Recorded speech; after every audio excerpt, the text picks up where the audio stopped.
Shalom. That is, peace be with you. This day we come before you as eyewitnesses of Jesus' resurrection to share with you the good news of our salvation. So allow us to begin by telling you what we have both seen and heard of Jesus, whom we proclaim as the promised Messiah, the Son of God. His story is one of love and forgiveness. It is a story of how Jesus endured suffering, was rejected by the chief priests and the scribes, was crucified, died, and rose again. Join us as we recall together the greatest act of love the world has ever known, the sacrifice and passion of Jesus Christ. This story begins in an upper room of a friend of Jesus, who is now a member of our community. It was there in the upper room where Jesus had gathered his 12 apostles to celebrate the Passover meal.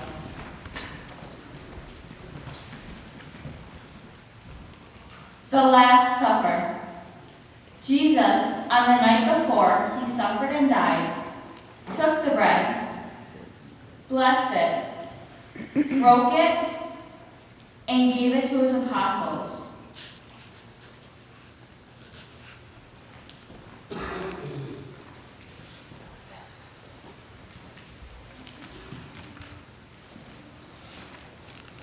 Saying, "Take this, all of you, and eat it.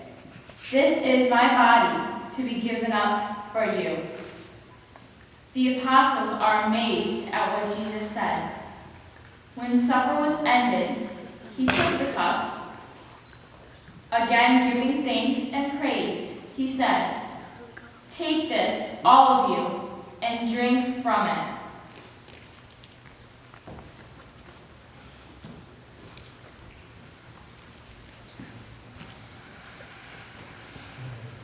This is the cup of my blood, the blood of the new and everlasting covenant. It will be shed for you and for all, so that sins may be forgiven. Do this in memory of me." Jesus, while at the table, offered the gift of himself to his apostles and to us.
The agony in the garden.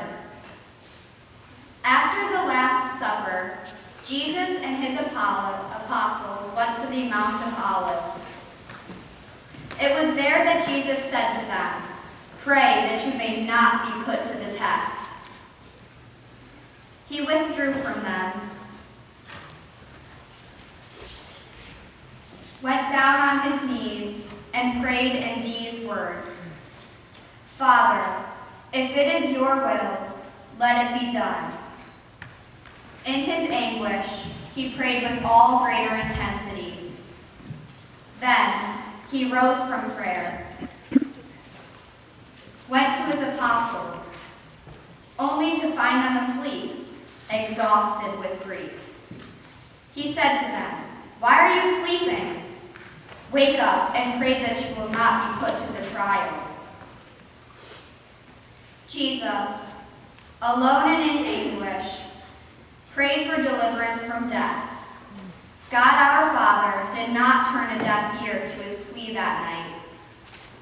Through the resurrection, the Father made Jesus victorious over death.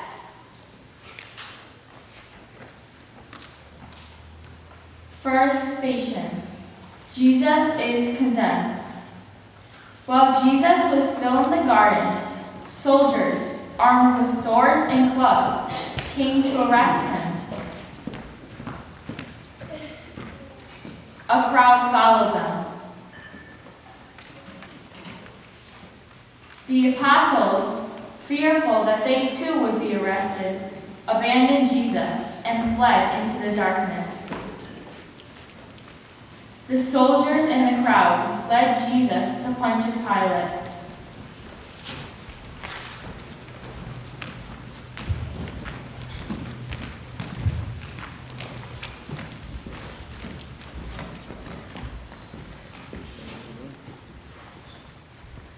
Jesus is accused of being a blasphemer because he openly proclaimed himself as God's beloved Son. Pilate really does not believe that Jesus is guilty of any crime against the state. But at the same time, he did not want to offend the chief priests and the people. Therefore, Pilate asked Jesus, "Are you the king of the Jews?" Jesus replied to Pilate, "It is you who say I am a king." Pilate turns to the chief priest and the crowd and tells them, "I do not have a case against this man." But they insisted that Jesus was guilty. Pilate was confused on what he should do next. It was his custom on a high feast to release one prisoner whom the crowd would designate. So Pilate considered giving the people a choice between a man called Barabbas and Jesus. Barabbas was a notorious criminal and murderer. Pilate thought that the people would be forced to release Jesus so that he would not have to judge the case. The chief priest was aware of this possible move, and so he went among the crowd, inciting the people to ask for the release of Barabbas, not Jesus. Pilate said to the crowd, "Which one do you wish for me to release to you? Barabbas, the notorious criminal and murderer, or Jesus, the so-called Messiah?" Barabbas! Pilate then asked, "What am I supposed to do with Jesus, the so-called Messiah?" Crucify him! Hearing this, Pilate went and washed his hands and said to the crowd, "I am innocent of the blood of this just man. The responsibility is yours."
Second station.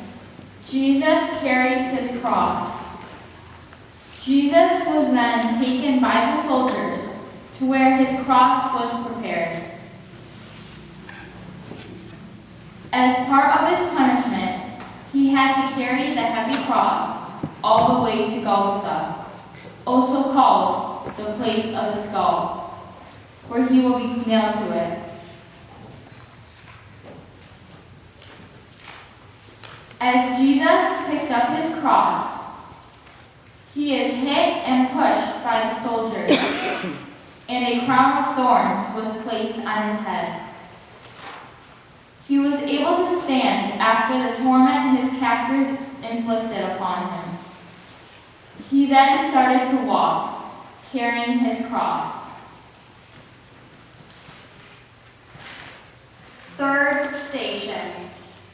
Jesus falls the first time. As the crowd walked in procession on the way to Golgotha, they mocked Jesus. Jesus suddenly fell. He stumbled, and the weight of the cross pushed him to the ground. The soldiers kicked him and forced him to his feet. Once again, the cross was on his shoulders, and the procession moved along, slowly. Fourth station. Jesus meets his mother. While trudging up the path to Golgotha, Jesus met his mother Mary. Mary's heart was filled with grief as she watched her only child suffering as he was being led to be crucified. Their eyes met, and both were suffering at this terrible time, but no words were spoken.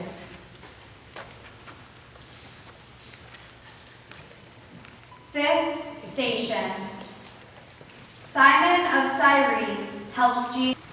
The massive cross that Jesus was forced to carry soon wore him out. The soldiers stopped the procession to have a discussion. They were concerned that he would not make it to the top of the hill to be crucified. They knew the crowd would be disappointed if Jesus died on the way. One of the soldiers went over to the crowd. He spoke to one of the men. The soldiers ordered the man named Simon to help Jesus carry his cross. With his aid, Jesus was able to continue on his path.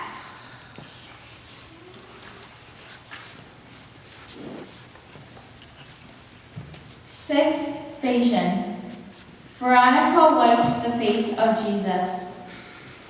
Once again, the procession to Golgotha had come to a stop. A woman named Veronica pushed her way through the crowd, giving no regards to the warnings of the soldiers. Seeing how hot and tired Jesus was, she reached to wipe his face, which was covered with sweat and blood, with her veil. The soldiers then pushed Veronica away so that the journey would continue. Veronica noticed, to her amazement, that an image of Jesus' face had remained on her veil. She showed the image on her veil to the crowd.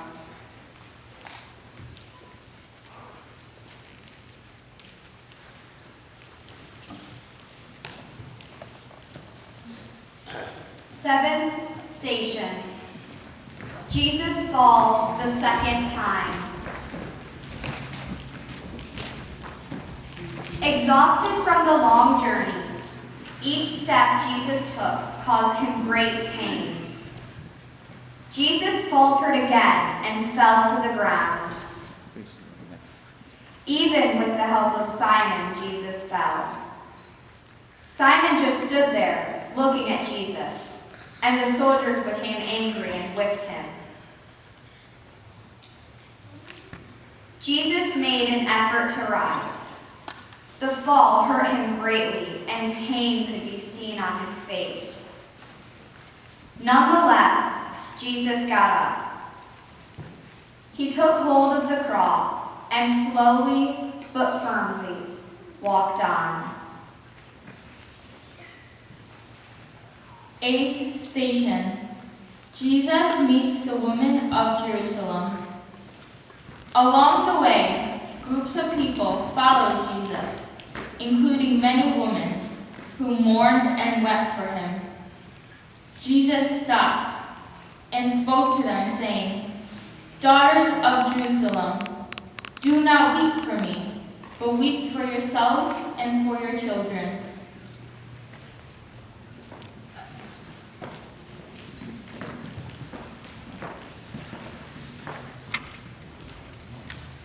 Ninth station. Jesus falls a third time. Because of the rough stones on the way and the incline of the hill, the weight of the cross overcame Jesus, and he fell to the ground in tremendous pain. Jesus was visibly weaker. We wondered if he would be able to get up again, or if he would even try to get up. Simon seemed truly concerned for Jesus and tried to help him.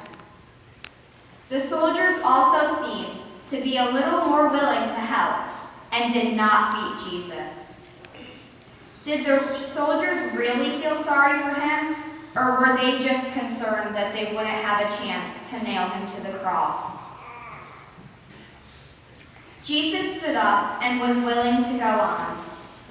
He knew he was to fulfill the Father's will by completing this terrible journey.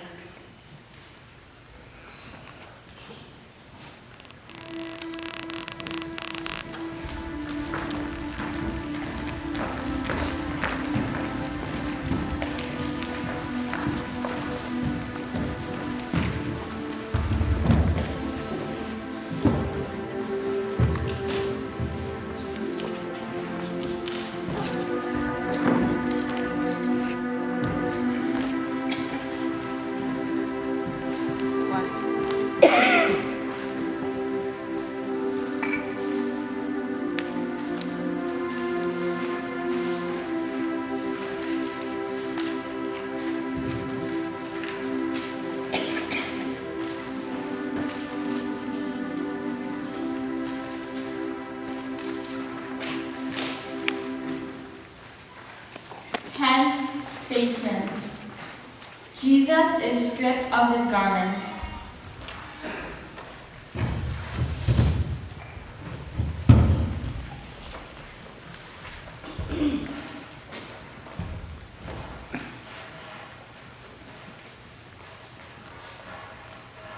When Jesus reached Golgotha, the soldiers took off his clothes. As they pulled his garments off, the wounds of the scourging were pulled open again.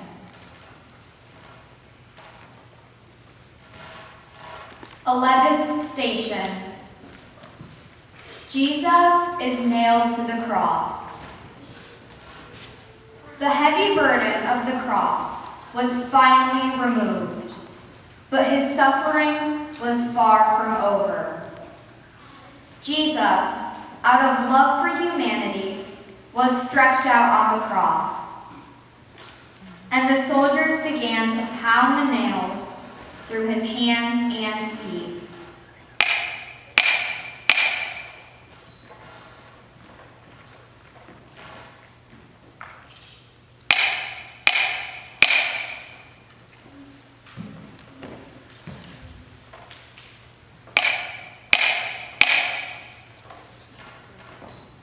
The pain he felt was excruciating. There were also 2 thieves already hanging there, but they were just tied hands and feet. Jesus then spoke from the wood of his cross. "Father, forgive them. They do not know what they're doing." 12th station. Jesus dies on the cross.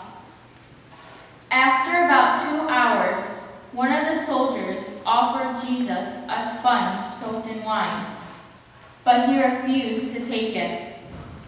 The wine was to act as a sedative, but our Lord willingly suffered the total and complete pain of his crucifixion.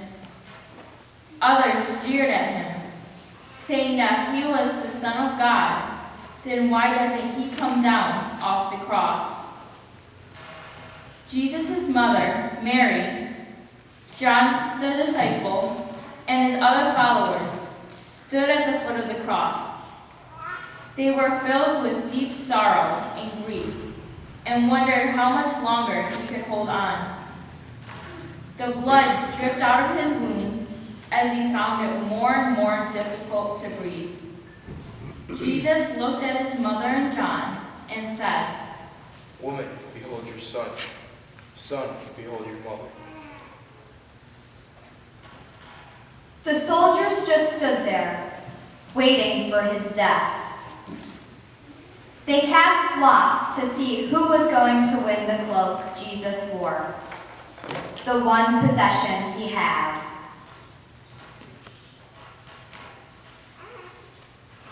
At noon, darkness fell over the countryside and lasted until mid-afternoon. It began to get even darker, and there was lightning in the sky and thunder.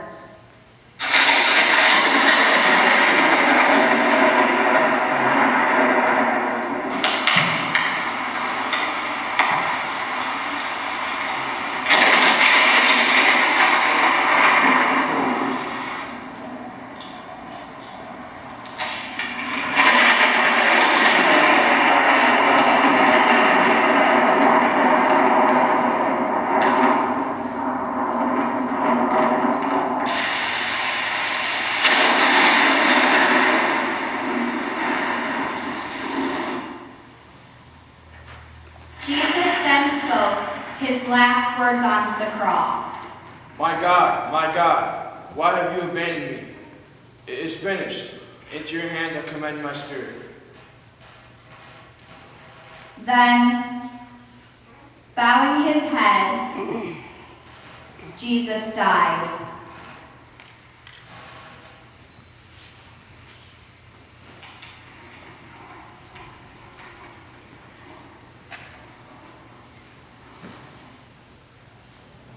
Shortly after Jesus breathed his last, one of the soldiers pierced the side of Christ with a lance.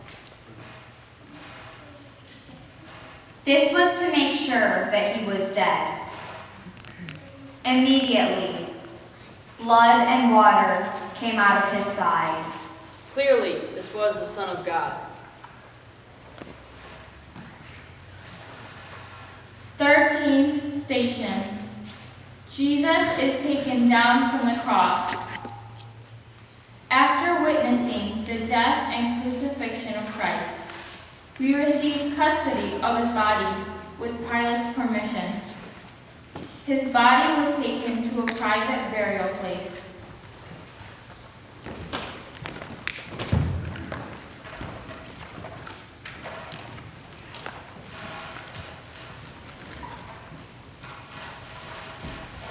Fourteenth station. Jesus is laid in the tomb. Jesus was then placed in the tomb, and a large stone was rolled in front of it. Pilate ordered one of the guards to remain at the tomb, so that no one could come and steal the body.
The morning after the Sabbath, 3 women went to the tomb.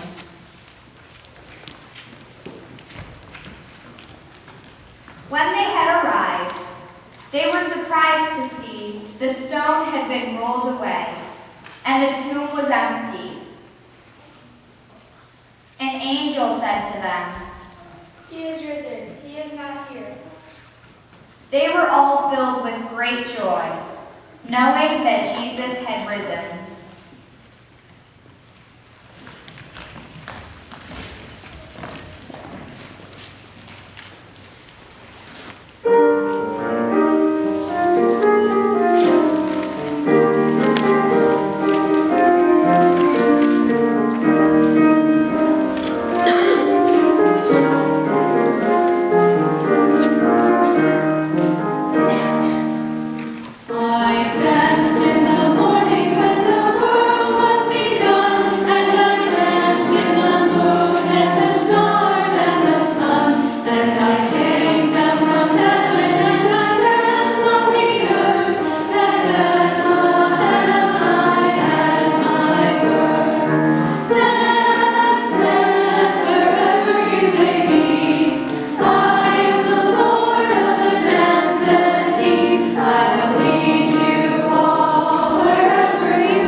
Huh?